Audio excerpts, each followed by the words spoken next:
Venujem sa zdravému životnému štýlu, pretože pred niekoľkými rokmi som bol mlandravý, mrzutý a tučný ako jaternica.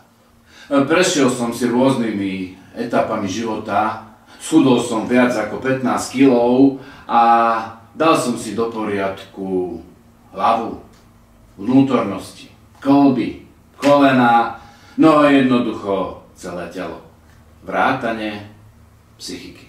Volám sa Roman Hatala, ale všetci ma volajú Hačo. Založil som si firmu a začal som podnikať. Často cestujem na zaujímavé a atraktívne miesta. Venujem sa svojim záľubám a plním si sny a túžby. Mám skvelú rodinu, milovanú manželku, dve krásne céry, jedného šikovného syna a 3 vnúčatá. Upratal som si vzťahy.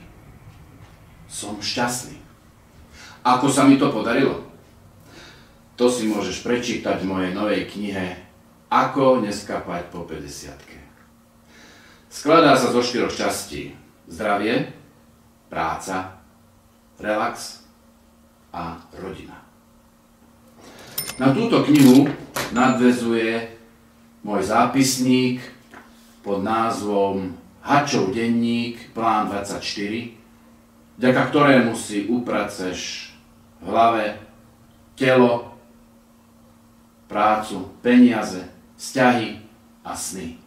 No skrátka, celý svoj život. Tak neprežívaj a začni žiť.